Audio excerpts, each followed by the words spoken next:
Hello friends, कैसे हैं आप सभी। मैं गौतम कुमार स्वागत करता हूं आप सभी का आपके अपने यूट्यूब चैनल ड्रीम आइज पे।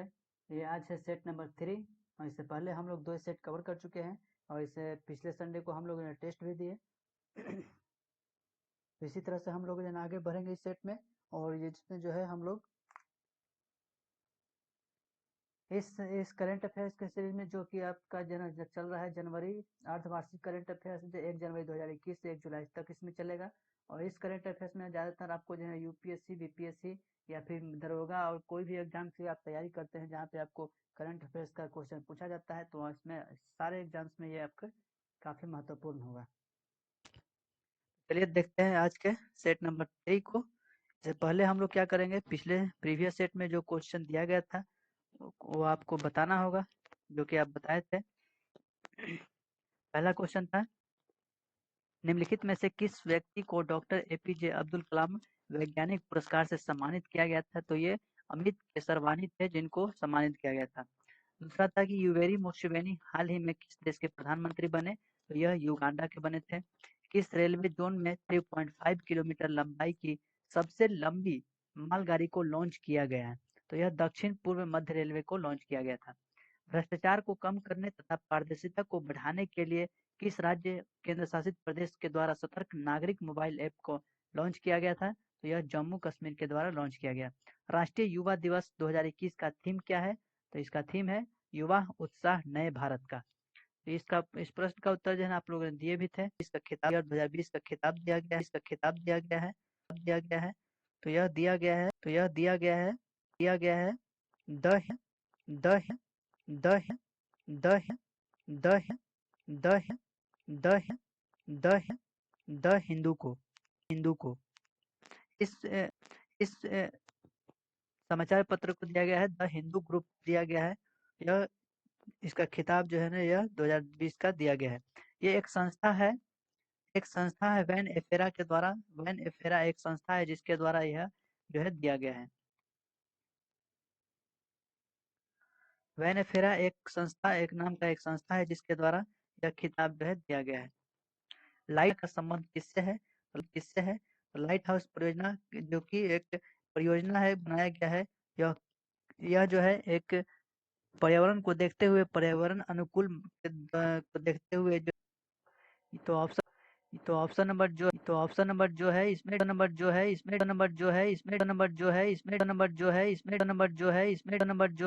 डी सही होगा।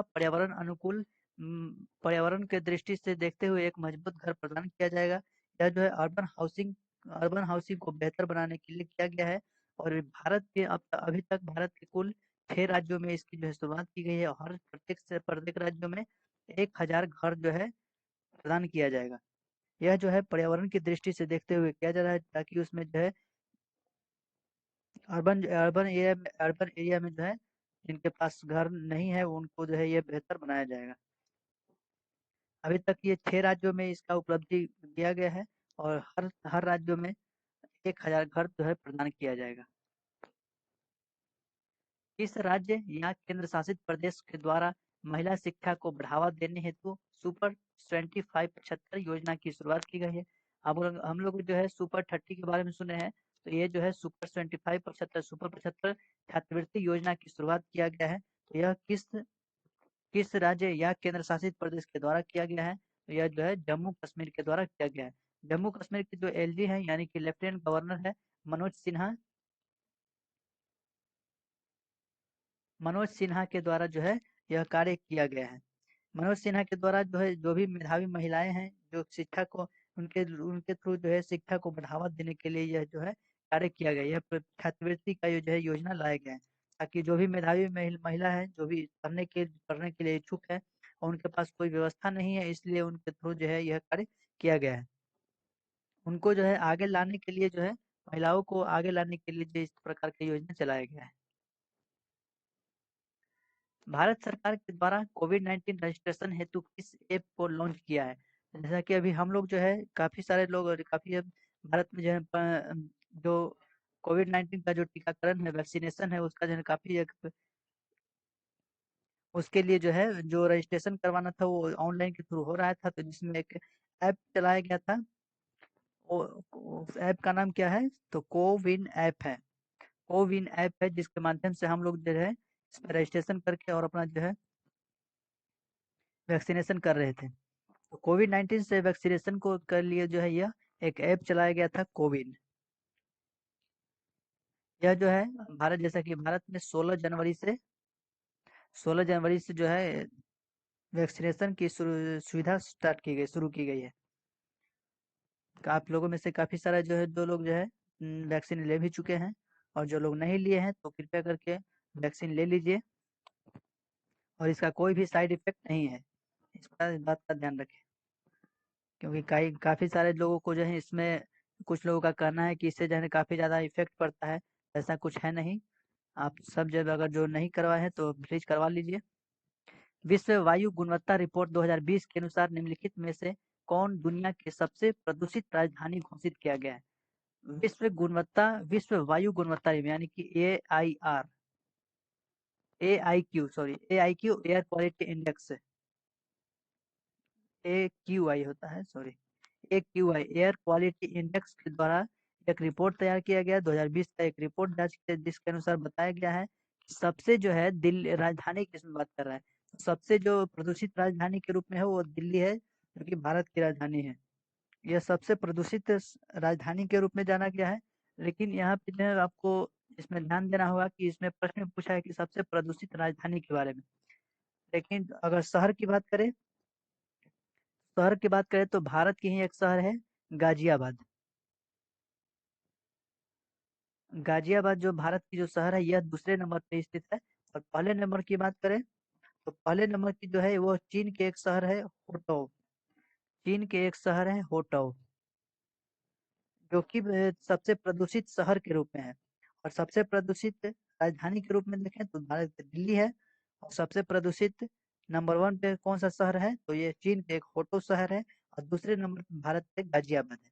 इसके अलावा आपको बता दें कि इसमें जो है जो विश्व के 30 शहर, वर्ल्ड के वर्ल्ड के 30 शहरों में से भारत की इसमें से आपको 22 शहर देखने को मिलेंगे, जो कि एयर क्वालिटी इंडेक्स के माध्यम में, एयर क्वालिटी इंडेक्स में काफी प्रदूषित शहर को घोषित किया गया है। ऐसे आप समझ सकते हैं कि अब देखिए पूरे वर्ल्ड में जो है 30 शहर को चयन किया गया। वो विश्व में 30 शहर को चयन किया गया, जिसमें से 22 शहर जो है वो भारत के ही है। तो आप ऐसे अंदाजा लगा सकते हैं कितना जो है भारत में प्रदूषित शहर है। और दूसरे नंबर पे जो है वो कौन सा शहर है? गाजियाबाद है। गोवा में आयोजित 51वें अंतर्राष्ट्रीय फिल्म महोत्सव में फोकस देश के रूप में किस देश को चुना गया है? 51वें अंतर्राष्ट्रीय फिल्म महोत्सव है। 51वें अंतर्राष्ट्रीय फिल्म जो है यह गोवा में आयोजित किया गया था। गोवा 51 में आयोजित किया गया है। इसके अलावा जो आप ध्यान रखेंगे कि 52वां फिल्म महोत्सव जो है, जो कि 20 से 28 नवंबर के बीच में किया जाएगा। इसका भी आयोजन जो है गोवा में ही होगा। ये आप ध्यान रखेंगे। तो इसमें प्रश्न में पूछ रहा है कि फोकस देश के रूप में किस देश को चुना गया है? तो यह बांग्लादेश को इसमें रखा गया है। 2022 थी अगला जो होगा, यानी कि 52वां अंतर्राष्ट्रीय फिल्म महोत्सव जो होगा वो कब से होगा? 20 नवंबर से 28 नवंबर के बीच में किया जाएगा, और ये भी जो है गोवा में ही आयोजित होगा। इसका जर्मन संस्था द्वारा जारी वैश्विक जलवायु जोखिम वैश्विक जलवायु जोखिम 2021 के संबंध में कौन सा कथन सत्य है? तो अब इसमें दिया हुआ है कि पहला नंबर में है कि इस सूचकांक में प्रथम स्थान मोजाम्बिक को प्राप्त हुआ है। दूसरा है कि इस सूचकांक में भारत का स्थान 7वां है। तो ये दोनों जो है आपका कथन जो है सही है। इसमें ऑप्शन नंबर सी होगा सही, दोनों सही है। क्योंकि इस सूचकांक यानी कि जो वैश्विक विश्व स्तर पे जो जलवायु जोखिम सूचकांक है, उसमें जो मोजाम्बिक को उसमें प्रथम स्थान रखा गया है। यह 2021 की रिपोर्ट बताया गया जिसमें प्रथम स्थान पे मोजाम्बिक को रखा गया है। अब दूसरे दूसरे स्थान की बात करें तो यह इसमें जिम्बाब्वे है। दूसरे स्थान पे जिम्बाब्वे है, और भारत का जो स्थान है वो 7वां है।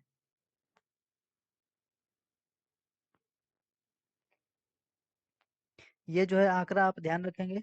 यह एक कौन सी संस्था के द्वारा जारी किया गया? तो जर्मन संस्था के द्वारा जारी किया गया है। यहाँ से भी आपसे प्रश्न पूछा जा सकता है कि वैश्विक जलवायु जोखिम सूचकांक की रिपोर्ट कौन कौन तैयार करता है? वैश्विक जलवायु जोखिम सूचकांक 2021 का जो रिपोर्ट है वो किसके द्वारा तैयार किया गया है? तो जर्मन संस्था के द्वारा तैयार किया गया है। इसमें भारत का स्थान कितना है? तो भारत से 7वें स्थान पे है। एक मिनट का हम चार्ज कर लेते हैं।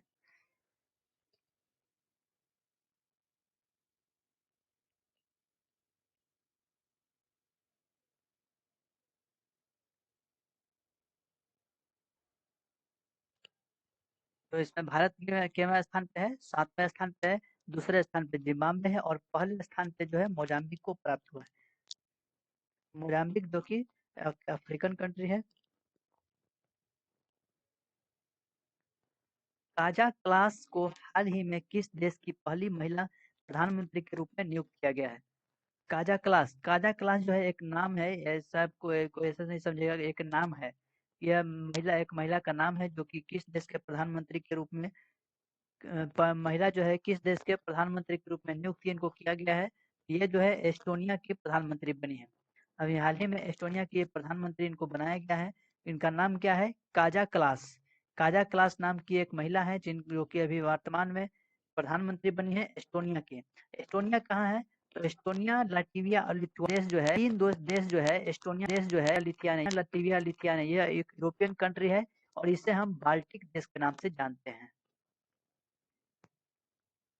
इसे हम बाल्टिक देश के नाम से जानते हैं। बाल्टिक देश में 3 कंट्री आते हैं, एस्टोनिया, लाटविया, लिथुआनिया। ये तीनों जो है ये तीनों जो है एक बाल्टिक सागर से सटा हुआ है, इसीलिए हम इसे बाल्टिक देश के नाम से जानते हैं। हाल ही में किस बैंक ने महिला उद्यमियों के लिए स्मार्ट उन्नति कार्यक्रम की शुरुआत की है? स्मार्ट उन्नति उन्नति कार्यक्रम की स्मार्ट उन्नति कार्यक्रम किसके द्वारा शुरुआत किया गया है? तो यह जो है एचडीएफसी बैंक के द्वारा भी इसकी शुरुआत की गई है। एचडीएफसी बैंक के द्वारा महिला उद्यमियों को, यानी कि जो भी महिलाएं जो स्टार्टअप करना चाहती हैं, जो कि महिला महिला उद्यमियों के लिए जो है यह कार्य किया गया है, ताकि उनको जो है आगे लाया जा सके और उनको जो है ना इसमें इसमें ज्यादातर लोन देने की इसमें बात किया गया है कि उनको जो भी महिलाएं स्टार्टअप शुरू करना चाहती हैं, जो भी महिला उद्यमियां चलाती उद्यमियों के लिए कार्य करती हैं, तो उनके द्वारा उनको जो है एक एचडीएफसी बैंक के द्वारा एक बेहतर लोन प्रदान किया जाएगा, ताकि वो जो है उनकी जो जो भी अपना काम करते हैं वो सब बेहतर से कर सके। तो ये जो है एचडीएफसी बैंक के द्वारा चलाया गया है। सामाजिक न्याय एवं अधिकारिता मंत्रालय द्वारा वृद्धजनों को पोषण उपलब्ध कराने हेतु अभियान की शुरुआत की है। पोषण पोषण उपलब्ध कराने हेतु कौन सी अभियान शुरू किया गया है? तो वृद्धजन पोषण मिशन शुरू किया गया है। वृद्धजन पोषण मिशन शुरू किया गया है। नाम में ही इसका अर्थ छुपा हुआ है, POSHAN, पोषण। जैसे कि पीओ जो है यह किस बात को इंडिकेट करता है?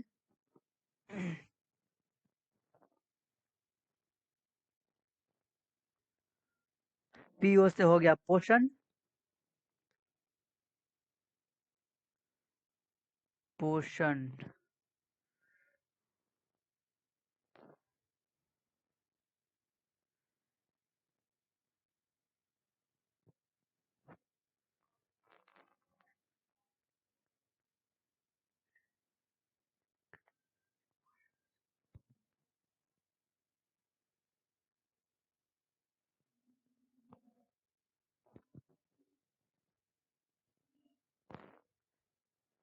पी से हो गया पोषण, एच से हो गया शक्ति,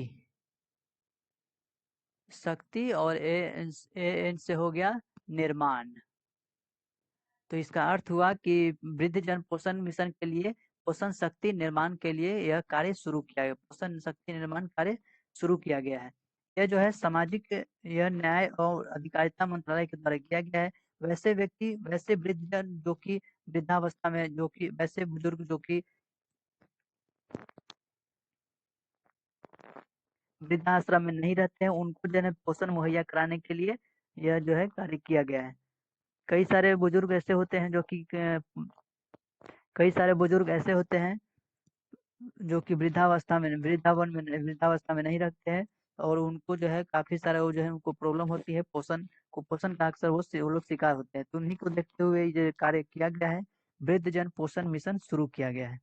यानी कि पोषण शक्ति निर्माण का कार्य शुरू किया गया है।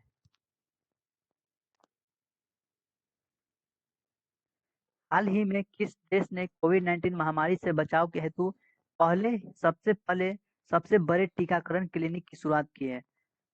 सबसे बड़े टीकाकरण क्लिनिक की शुरुआत की है, तो यह किस देश के द्वारा किया गया है? तो न्यूजीलैंड के द्वारा किया गया है। कोविड-19 महामारी से बचाने के लिए सबसे बड़ी जो है टीकाकरण क्लिनिक का एक शुरू किया है। यह न्यूजीलैंड के द्वारा किया गया है। न्यूजीलैंड कहाँ है? तो ऑस्ट्रेलिया से नीचे है। किस राज्य सरकार ने कोविड-19 वॉरियर मेमोरियल स्थापित करने की घोषणा की है?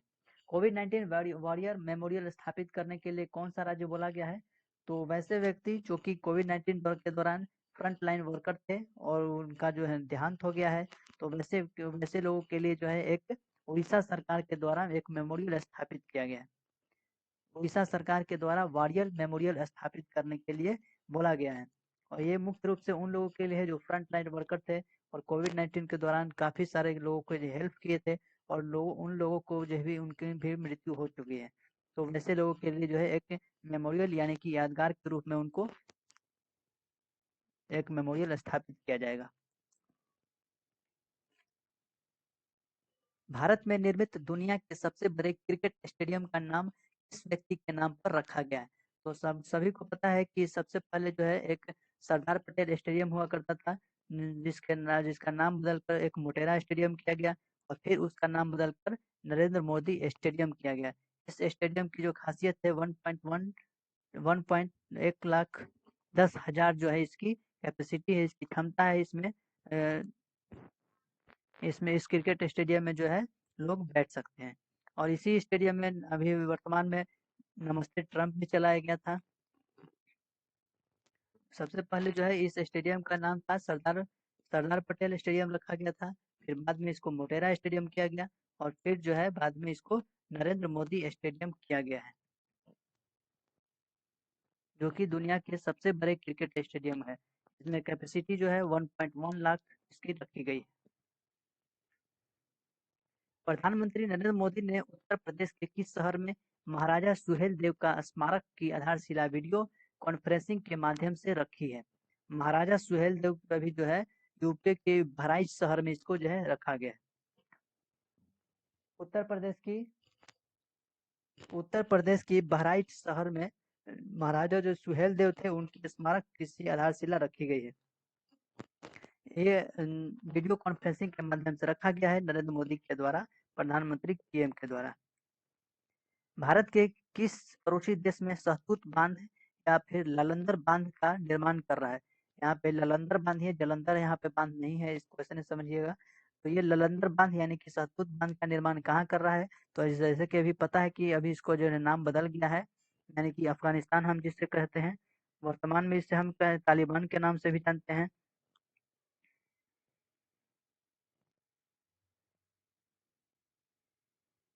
यहाँ पे जो है भारत के द्वारा जब ये पाकिस्तान हुआ करता था, या सॉरी जब ये अफगानिस्तान हुआ करता था, यानी कि यहाँ पे तालिबान का कब्जा नहीं था, तब भारत ने इस अफगानिस्तान में काफी सारे जो है डैम भी बनाए थे, और काफी ज्यादा जो है इस मात्रा में पैसा भी इन्वेस्ट किया हुआ था। तो वर्तमान में अभी तो ये फंस चुका है पैसा, और तो ये सहतूत बांध जो है यह भारत के द्वारा ही अफगानिस्तान में बनाया गया था। इसके अलावा जो है एक और बांध था सलमा बांध, यह ये भी भारत के द्वारा ही ये निर्माण किया गया था। तो अभी तालिबान के कब्जे की वजह से जो है यह भी पूरी तरह से, यह किस नदी पे बनाया गया है? ये नदी का आप नाम याद रखेंगे, मैदान नाम एक नदी है, मैदान। ये एक नदी का नाम है मैदान। ये इस नदी के ऊपर जो है सहतूत बांध का बनाया गया है। हाल ही में जारी घोषणा के अनुसार जुलाई 2021 से एनडीजेसी किस कंपनी के मुख्य कार्यकारी अध्यक्ष बनेंगे? एनडीजेसी अभी के जो है वो किसका भी हम इसका अध्यक्ष बनाया जाएगा, तो ये अमेजन के बनाया जाएगा। अमेजन के जो अध्यक्ष थे वो जो अमेजन के जो कार्यकारी अध्यक्ष थे वो जेफ बेजोस थे। जेफ बेजोस जिन्होंने अपना इस्तीफा दे दिया है, और इस इस्तीफे इस्तीफे के बाद जो है एंडी जेसी को जो है यहाँ का अमेजन का जो है मुख्य कार्यकारी अध्यक्ष बनाया गया है। अमेजन जो कि एक ऑनलाइन प्लेटफॉर्म है, यह जो है जुलाई 2021 में घोषणा किया गया था कि जेफ बेजोस ने इस्तीफा दिया और उसके जगह पे एंडी जोशी को यहाँ का सीईओ मुख्य बनाया जाएगा। Dada Saheb Phalke international film festival 2021 में सर्वश्रेष्ठ अभिनेता का पुरस्कार किसे दिया गया है? आप प्रश्न को समझने की कोशिश करिएगा। Dada Saheb Phalke international film festival है। दो यहाँ पे जो है फिल्म के क्षेत्र में दो पुरस्कार दिया जाता है। जो सर्वश्रेष्ठ जो पुरस्कार होता है वो दादा साहेब फाल्के पुरस्कार होता है। दादा साहेब फाल्के जो पुरस्कार होता है वो फिल्म के क्षेत्र में सबसे प्रतिष्ठित पुरस्कार होता है। लेकिन यहाँ पे जो प्रश्न पूछ रहा है कि Dada Saheb Phalke international film festival, तो दोनों का जो प्रश्न होगा वो दोनों जो है प्रश्न अलग-अलग है, तो आप ध्यान रखेंगे इस बात का। Dada Saheb international film festival 2021 में किसे सर्वश्रेष्ठ अभिनेता का दिया गया है? तो ये अक्षय कुमार को दिया गया है। और ये किस फिल्म के लिए? तो लक्ष्मी बॉम्ब के लिए। लक्ष्मी बॉम्ब के लिए जो है फिल्म के लिए इनको दिया गया है। और इसके अलावा जो दीपिका पादुकोण थी, उनको जो है छपाक मूवी के लिए दिया गया है। तो पूर्व इसमें अभिनेता और अभिनेत्री दोनों के बारे में पूछता है, तो आप याद रखिएगा दीपिका पादुकोण, इनको जो है छपाक मूवी के लिए दिया गया है।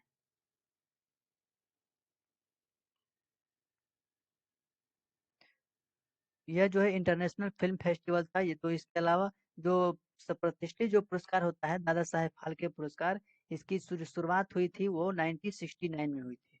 1969 में इसकी शुरुआत हुई थी और सबसे पहले जो है 1969 में ही सबसे पहले दिया गया था। और वर्तमान में जो दिया गया है वो रजनीकांत को दिया गया है। कौन सा पुरस्कार? दादा साहेब फाल्के पुरस्कार। दादा साहेब फाल्के पुरस्कार 1969 में सबसे पहले दिया गया और वर्तमान में जो है यह रजनीकांत को दिया गया है। और international Dada Saheb Phalke international film festival में अक्षय कुमार को दिया गया लक्ष्मी बॉम्ब के लिए, और दीपिका पादुकोण अभिनेत्री को दिया गया है छपाक मूवी के लिए। तो ये दोनों चीज को आप याद रखिएगा। हाल ही में किस राज्य के मुख्यमंत्री को Skoch chief minister of the year का पुरस्कार दिया गया है? Skoch chief minister of the year का पुरस्कार किसे दिया गया है? तो यह जगमोहन रेड्डी को दिया गया है। जगमोहन रेड्डी कहाँ के हैं? तो ये आंध्र प्रदेश के सीएम हैं। आंध्र प्रदेश के सीएम जगमोहन रेड्डी को Skoch chief of the year Skoch chief of the year का पुरस्कार दिया गया है। जगमोहन रेड्डी।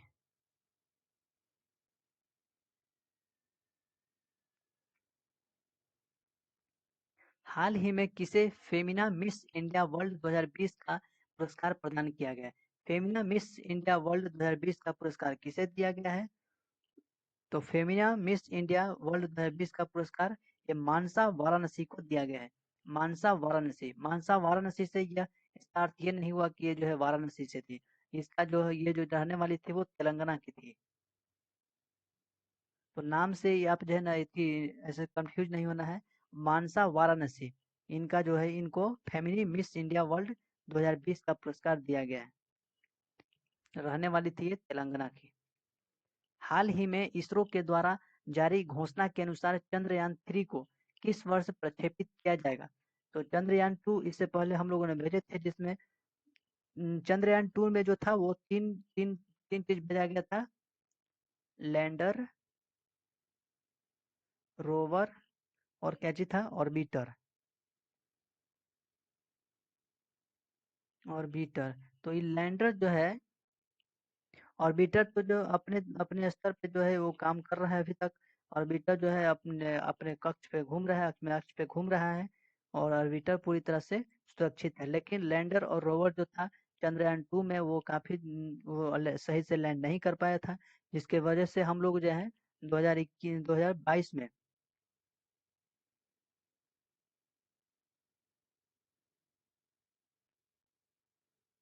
चंद्रयान 3 जो है हम लोग 2022 में इसको जो है छोड़ा जाएगा। इसमें चंद्रयान 3 में जो है लैंडर और रोवर को आपकी इस पर भेजा जाएगा। इससे पहले जो चंद्रयान 2 जो था वो उसमें लैंडर, रोवर और ऑर्बिटर था, जिसमें ऑर्बिटर अभी तक काम कर रहा है, लेकिन लैंडर और रोवर जो था वो अपने लैंड अच्छे से नहीं कर पाया, जिसकी वजह से हम लोग चंद्रयान 3 यानी कि 2022 में चंद्रयान 3 भेजेंगे, और जहाँ पे हम लोगों ने लैंडर और रोवर को भेजा जाएगा इसमें। भारत सॉरी फरवरी 2021 में किस खिलाड़ी को तीसरी बार एलन बॉर्डर मेडल दिया गया है? एलन बॉर्डर मेडल दिया गया है किस खिलाड़ी को, और वो खिलाड़ी जो है वो तीसरी बार मेडल प्राप्त करने वाले खिलाड़ी बन गए हैं। तो ये जो है स्टीव स्मिथ, जो कि ऑस्ट्रेलिया के प्लेयर है, ऑस्ट्रेलिया के एक प्लेयर हैं, जो कि जिनको ये तीसरी बार मेडल दिया जा रहा है। कौन सी medal? Allan Border medal. Allan Border model जो है यह तीसरी बार इनको दिया जा रहा है। यह ऑस्ट्रेलिया के थे, ऑस्ट्रेलिया के हैं, अभी वर्तमान में ये खेलते हैं। Steve Smith. हाल ही में किस राज्य में विश्व के सबसे प्राचीन पशु जीवाश्म की खोज की गई है? तो सबसे पहले हम लोग जो देखेंगे कि पशु की जब बात करते हैं तो भीमबेटका को हम लोग अच्छे से जानते हैं कि भीमबेटका की गुफा से यहाँ पे जो है इसका साक्ष्य मिला था। तो ये कहाँ पे है? तो ये मध्य प्रदेश में है। मध्य प्रदेश के रायसेन जिला में, जहाँ पे भीमबेटका की गुफा स्थित है। मध्य प्रदेश के रायसेन जिला में, जहाँ पे भीमबेटका की गुफा से 5700 पुराना 5700 साल पुराना जो है प्राचीन पशु के जीवाश्म की यहाँ पे खोज की गई है। 57 साल पुराना जो है मध्य प्रदेश के रायसेन जिला में, जहाँ पे भीमबेटका की गुफा है, वहां से सबसे प्राचीन पशु के जीवाश्म की साक्ष्य यहाँ से प्राप्त किया गया है। हाल ही में किस राज्य सरकार ने डकैत संग्रहालय नाम बनाने की घोषणा की है? डकैत संग्रहालय बनाने के यानी कि डकैतों के लिए जो है एक संग्रहालय बनाया जाएगा, कि वो जो डकैत जो थे वो किस प्रकार के, किस तरह से जो है किस तरह के बंदूक यूज करते थे, किस प्रकार के जो है तलवार यूज करते थे, तो उनके लिए जो है एक संग्रहालय बनाया जा रहा है। यह किसके द्वारा किया जा रहा है?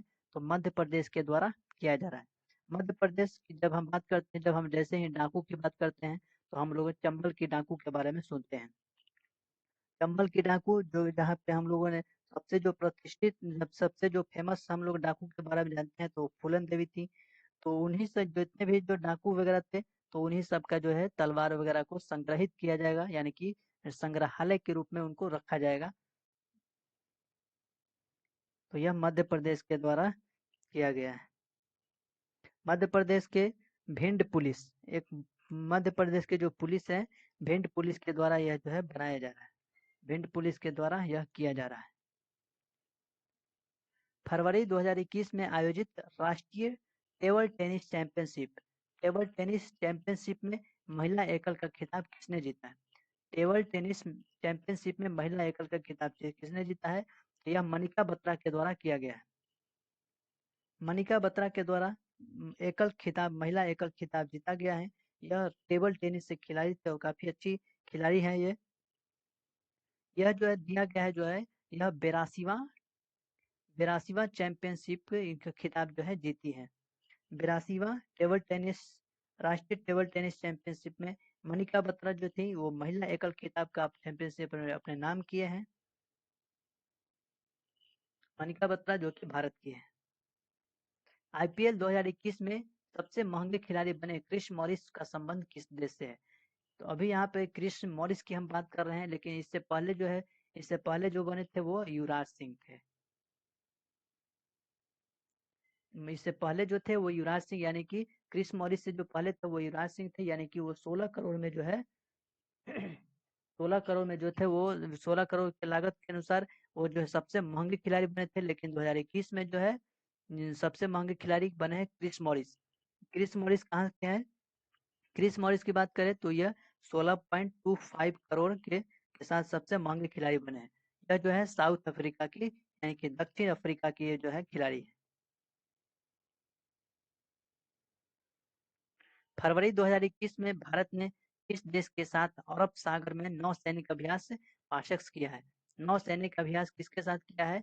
तो पासेक्स सबसे पहले तो ध्यान रखेंगे कि पासेक्स जो अभ्यास होता है वह किस सेना के साथ होता है। तो यह नौसैनिक से अभ्यास है। और कहाँ किया गया है, तो यह अरब सागर में किया गया है। किस देश के साथ किया गया है, तो यह इंडोनेशिया के साथ होने में हम लोगों ने किए हैं। इंडोनेशिया के यानी कब किए हैं, फरवरी 2021 में। फरवरी 2021 में हम लोगों ने, भारत और इंडोनेशिया ने मिलकर एक अभ्यास किया। कौन सा अभ्यास किया, तो नौसैनिक अभ्यास किया, पासेक्स। यह कहाँ पे हुआ था, तो यह अरब सागर में किया गया। जनवरी 2021 में किस राज्य में पोंगल उत्सव का आयोजन किया गया। पोंगल उत्सव कहाँ मनाया जाता है, तो पोंगल जो है यह तमिलनाडु में मनाया जाता है। पोंगल तमिलनाडु में मनाया जाता है। कब होता है, तो यह जनवरी में होता है। यानी कि जनवरी में यह उत्सव मनाया जाता है, जब हम लोग उत्तर भारत में जब हम लोग मकर संक्रांति मनाते हैं, तो उसी समय ये लोग है तमिलनाडु में जो है इसे पोंगल के नाम से जानते हैं। जनवरी 14-15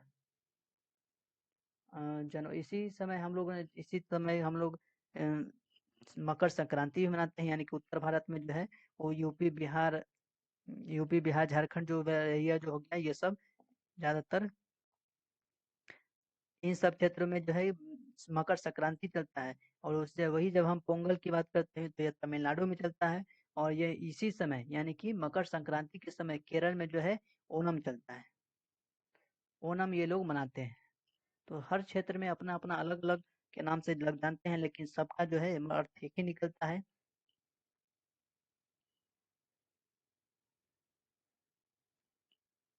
विश्व का सबसे बड़ा फ्लोटिंग सोलर प्लेटफॉर्म का निर्माण किस देश में किया जा रहा है।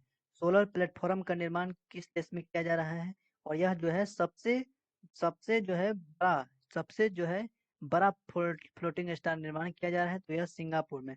सिंगापुर खुद एक एकदम काफी छोटा सा देश है, उसके बावजूद भी ये लोग जो है काफी बड़ा जो है फ्लोटिंग सोलर प्लेटफॉर्म बना रहे हैं, जहाँ पे फ्लोटिंग यानी कि तैरते रहना। सोलर जो प्लेटफॉर्म जो होता है उसका एक हब बनाया जा रहा है, यानी कि काफी बड़ी संख्या में जो है इसका निर्माण किया जा रहा है, जो कि एक तैरता हुआ सोलर प्लेटफॉर्म होगा। सिंगापुर कहाँ है, तो सिंगापुर आसियान कंट्री का एक देश है, सिंगापुर।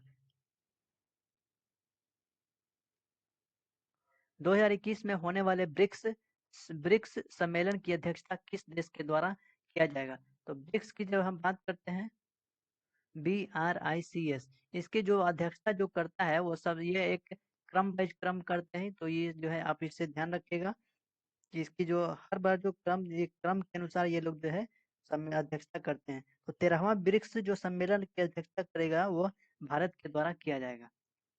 भारत के द्वारा यानी कि ब्राजील, रसिया, इंडिया, चाइना और साउथ अफ्रीका। तो भारत जो है 13वां करेगा। 12वां कौन किया था, तो यह रसिया के द्वारा किया गया।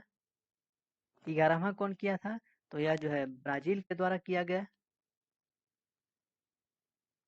14वां कौन करेगा, तो यह चाइना के द्वारा किया जाएगा। और 15वां कौन करेगा, तो यह साउथ अफ्रीका के द्वारा किया जाएगा। इस तरह से आप ये जो है याद रखना काफी आसान हो जाता है, क्योंकि जब आप एक किसी को जान जाते हैं, एक के बारे में जान जाते हैं, तो सभी आपको पता हो जाएगा। फिर फिर ये जब साउथ अफ्रीका खत्म होगा, तो फिर ये वापस ब्राजील के पास आएगा। और इस तरह से ये जो है क्रम वाइज घूमते रहता है। इस बार 13वां अध्यक्षता किया जा रहा है भारत के द्वारा। इसका यह जो है कहा जाता है कि विश्व का कुल 23% जीडीपी जो है यह इसी संगठन के द्वारा प्राप्त किया जाता है। 23% जीडी जो है इसी ब्रिक्स के द्वारा जो है पूर्ति किया जाता है विश्व का। पहले ब्रिक हुआ करता था, लेकिन 2015 में जो है साउथ अफ्रीका जोड़कर इसे ब्रिक्स कर दिया गया है। हाल ही में विश्व स्वास्थ्य संगठन द्वारा किस उत्तरी अमेरिका देश को मलेरिया मुक्त घोषित किया गया है। कौन सी मलेरिया उत्तरी अमेरिका के देश को एक मलेरिया घोषित किया गया है, यानी कि ये कुछ जो थे वो अल सल्वाडोर थे। अल सल्वाडोर जो एक देश है, जो कि एक कैरेबियन देश के रूप में भी आ जाता है, और यह उत्तरी अमेरिका में स्थित है। विश्व स्वास्थ्य संगठन विश्व स्वास्थ्य संगठन WHO वर्ल्ड हेल्थ ऑर्गेनाइजेशन के द्वारा यह जो है बताया गया है, घोषणा किया गया है कि अल अल सल्वाडोर जो है यह एक मलेरिया मुक्त घोषित है, यानी कि यहाँ पे पूरी तरह से मलेरिया जो है खत्म हो गया है। इसके अलावा अभी वर्तमान में बात करें तो एल सल्वाडोर जो है यह जो है क्रिप्टो करेंसी को अपनाने वाला पहला जो है देश बन गया है। क्रिप्टो करेंसी को अपनी करेंसी के रूप में, यानी कि जिस तरह से भारत का करेंसी रुपया है, चीन का जो है, जिस तरह से हर देश का, अमेरिका को जो है डॉलर है, इसी तरह से ये जो अल सल्वाडोर जो था, अल सल्वाडोर जो है ये अभी क्रिप्टो करेंसी को अपना अपना खुद का करेंसी जो घोषित करने वाला देश बन गया है। अल सल्वाडोर जहाँ पे दो प्रकार की करेंसी चलती है, एक क्रिप्टो करेंसी और दूसरा डॉलर भी चलती है। तो ये आप ध्यान रखिएगा इस बात को। ये थे आज के कुछ कुल 30 प्रश्न। हमें उम्मीद है कि आपको वीडियो अच्छा लगा होगा। आज के प्रश्न को देखते हैं। हाल ही में किस देश के एक बड़े मालवाहक जहाज के कारण सुएज नहर का मार्ग बाधित हो गया था? दूसरा, हाल ही में भारत रिजर्व बैंक ने किस बैंक के पर 2 करोड़ का मौद्रिक जुर्माना लगाया था? हाल ही में लॉन्च की गई all time favourite for children किसके द्वारा लिखी गई? और चौथा है, हाल ही में किस बैंक ने कवच व्यक्तिगत ऋण योजना की शुरुआत की है? और पांचवा है कि by many happy accident recollection of a life के लेखक, इस पुस्तक के लेखक कौन है? तो इसका उत्तर आपको जो है कमेंट में बताना है।